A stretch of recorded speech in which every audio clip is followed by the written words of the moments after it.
Oke, selamat datang di channel Mas Bor. Kali ini kita mau ngulik dunia drone, ya. Jadi kebetulan Mas Bor ini masih memiliki drone DJI Mini 2. Jadi coba kita ulik eh, istilahnya informasi ya. Jadi hal-hal apa saja yang perlu kita perhatikan sebelum membeli sebuah drone.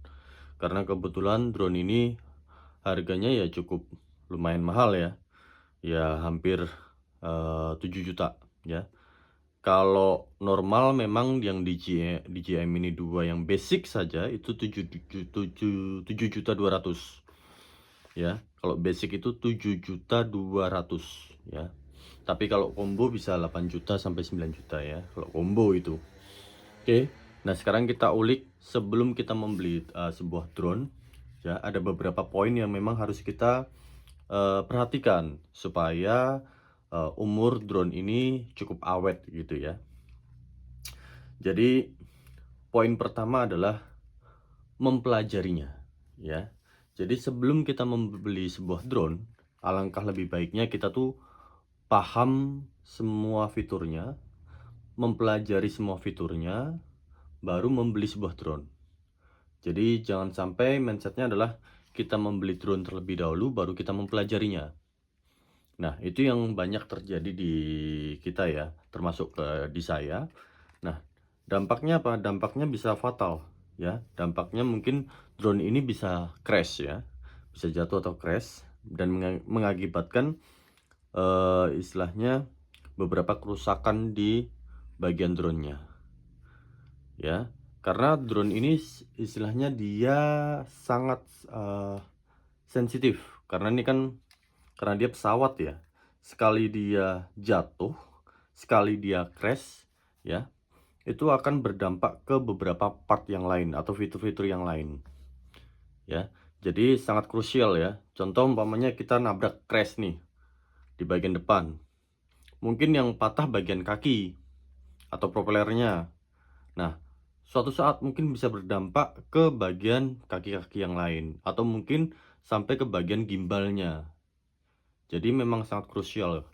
Drone itu sangat memang perlu kalau memang kita harus menghindari sebuah crash ya. Jadi sangat krusial sekali drone itu. Jadi alangkah lebih baik kalau misalkan kita mempelajari terlebih dahulu. Lalu jika ditanya, kalau umpamanya kita tidak punya drone, lalu cara belajarnya seperti apa? Iya, belajarnya bisa lewat YouTube, lewat mungkin kita sewa drone terlebih dahulu atau pinjam dari teman. Ya, jadi belajar dulu baru kita membeli. Lalu yang kedua adalah kita harus siap-siap dengan budget tambahan. Jadi drone ini suatu saat pasti membutuhkan part-part tambahan ya. Contohnya misalkan ternyata ada kerusakan di bagian propellernya atau mungkin kerusakan di bagian gimbalnya. Nah, kita harus spend money terlebih dahulu. Jadi dengan budget harga 7.200.000 kita harus punya spend money untuk mengupgrade drone tersebut. Jadi kita istilahnya siap sedia gitu loh. Kalau misalkan ada kerusakan, kita sudah siapkan uang untuk istilahnya pembelian part ketika dia mungkin crash. Gitu ya. Biar istilahnya ini tidak kaget. Karena ketika crash, drone ini harus istilahnya cepat ditanganin gitu loh. Contoh dia crash masuk air. Ya, crash masuk air. Itu is oke, nggak apa-apa. Yang penting drone ini cepat ditanganin. Kalau ini terlalu lama ditanganin karena kita mungkin nggak punya uang dan lain, akibatnya bisa fatal. Semua unitnya bisa mengalami kerusakan. Oke. Lalu yang ketiga harus istilahnya tidak nafsu. Ya. Karena ini istilahnya ini adalah pesawat ya. Jadi memang harus banyak pertimbangan. Pertimbangannya itu harus matang ketika kita menerbangkan. Contoh kita mau menerbangkan di cuaca angin yang istilahnya cukup ekstrim atau angin cukup kuat. Walaupun ini istilahnya sudah cukup menahan angin ya, yang Mini 2 ya, itu tetap kita harus hati-hati, kita harus waspada sampai mana tarafnya ya. Contoh di pantai yang anginnya cukup kencang. Nah, berarti kita harus hati-hati juga. Kira-kira drone ini mampu nggak ngelawan angin di bagian pantai gitu, apalagi pantai selatan. Ya, sebenarnya mampu-mampu saja, tapi kemungkinan bisa crash juga. Jadi dia kalau ketiup angin terlalu kencang, drone ini bisa jatuh, ya, bisa terguling lalu dia jatuh. Itu bisa. Lalu juga kita lihat waspada di masalah tempatnya. Jadi tempatnya ini kira-kira memungkinkan nggak untuk diterbangkan sebuah drone. Contoh mungkin banyak penghalang, banyak tiang listrik, atau mungkin banyak kabel-kabel listrik, atau mungkin banyak pohon. Nah, itu harus hati-hati. Karena apalagi yang DJI Mini 2 ini sensor hanya ada di bagian di bagian bawah, ya. Ini sensornya tuh hanya di bagian bawah, yang lain itu tidak ada sensornya. Jadi butuh istilahnya keahlian kita sebagai pilot, ya. Nah, jadi harus hati-hati dalam menerbangkan, tidak nafsu. Lalu mungkin baterainya. Baterai drone ini hanya bisa sekitar bertahan 15 menit. Mungkin bisa kurang ya, kurang dari 15 menit. Otomatis kita istilahnya masih ngerasa kurang tuh dalam menerbangkannya. Kita butuh waktu lebih. Nah, di drone ini ketika dia berisi 20%, dia akan istilahnya memberikan sinyal alarm ke handphone kita, ya, atau ke remote controlnya untuk dilandingkan, ya. Jadi nanti bisa landing secara otomatis. Jadi ketika 20% ke bawah, kita jangan paksa drone ini tetap terbang. Apa sebabnya? Nanti ketika kita paksakan dia tetap terbang, otomatis drone ini akan landing. Walaupun itu mungkin bukan tempat untuk landing, contohnya air mungkin. Bagaimana dia? Ya dia akan tetap landing, walaupun itu istilahnya di situ air dan di sini ada sensornya, tetap landing. Gitu. Jadi berbahaya.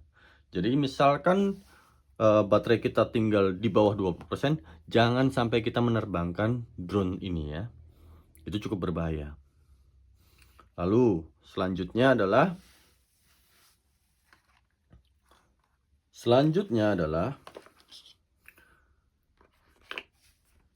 kita ketika membeli sebuah drone, saran saya belilah drone yang jangan basic atau alias combo. Kenapa, Mas? Karena kalau cuma kita membeli unit yang sifatnya basic seperti ini useless, ya. Jadi kita hanya bisa menerbangkan sekitar 10-15 menit, lalu ya sudah, kita kembali lagi untuk mencas baterai ini. Jadi ini sangat buang-buang waktu, ya. Kalau misalkan tempat atau venue yang kita shoot itu mungkin dekat, it's okay. Tapi misalkan kita di luar pulau, atau di luar kota, atau mungkin kita di daerah terpencil, kita hanya mengandalkan satu baterai sebesar ini, otomatis ini sangat useless, ya. Kita mungkin tidak bisa menemukan atau istilahnya mendokumentasi dengan baik, karena waktunya hanya sekitar 10-15 menit. Jadi sangat sia-sia gitu loh. Jadi kalau bisa, kalau kita punya budget lebih, tahan dulu, jangan sampai membeli yang sifatnya drone basic. Belilah drone yang sifatnya dia memang untuk combo, ya, combo. Ya, kalau combo kita dapat 3 tuh biasanya. Otomatis dia bisa terbang lebih lama, kita bisa nge-shoot mendokumentasi beberapa view yang bagus gitu, ya. Lalu hati-hati di baterai. Nah, baterai ini memang agak susah ya kalau untuk DJI, ya. Jadi saya sudah membeli 2 baterai, ya. Satu baterai ini harganya 700.000.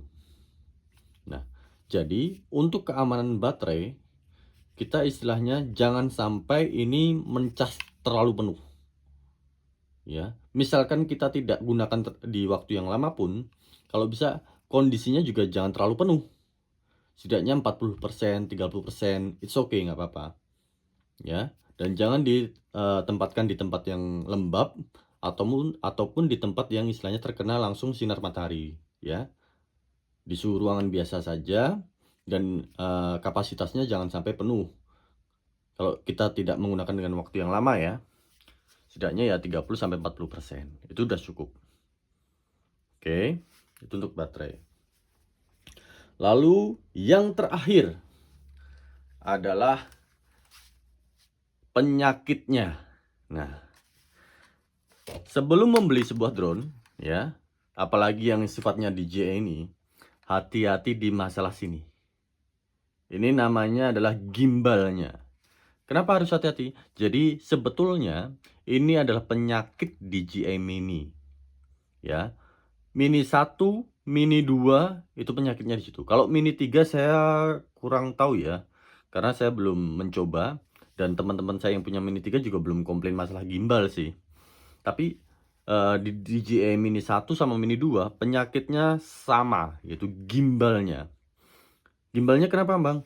Gimbalnya itu selalu dia overload atau dia tidak berjalan dengan baik. Ya. Jadi dia stuck. Gitu, stuck. Nah, stuck kenapa? Stuck karena mungkin landingnya tidak dengan baik. Jadi DJI Mini ini harus landing dengan keadaan yang baik. Keadaan baik itu seperti apa? Intinya di bawah itu tidak ada debunya atau tidak di ruangan kotor. Ya, misalkan ini mengharuskan kita landing di tempat yang kotor, caranya adalah kita harus landing di tangan kita seperti ini atau seperti ini. Ya, intinya jangan sampai landing di tempat yang kotor. Dampaknya adalah debu-debu akan masuk ke dalam sela-sela sini. Dan ini mengakibatkan gimbal terasa stuck. Walaupun dia debu yang sangat tipis dan mulus, di bagian sela-sela sini dia akan membuat stuck. Sesensitif itu, ya. Bahkan sampai ke bagian kabel fleksi. Ini kan ada kabel tuh, kabel tipis ya. Nah, misalkan kita tidak punya landing pad, ya, otomatis akan membuat kotor sampai sini. Otomatis kita bisa ganti kabel fleksinya. Nah, itu kan uang lagi kan. Jadi solusinya adalah mendarat di tangan seperti ini atau seperti ini atau pakai landing pad sekalian. Itu jelas solusinya seperti itu ya. Jadi mengharuskan kita harus membeli landing pad. Itu. Nah, itu saja untuk beberapa poin sebelum membeli sebuah DJI ya. Nanti kita bahas bagaimana caranya untuk men-setting DJI ini biar lebih bagus, hasil sinematiknya bagus, terus pengambilan videonya juga bagus seperti apa, atau mungkin nanti aku kasih tutorial bagaimana cara melandingkan sebuah DJI Mini 2 dengan cara lebih mudah ya dan efisien. Gitu aja, terima kasih.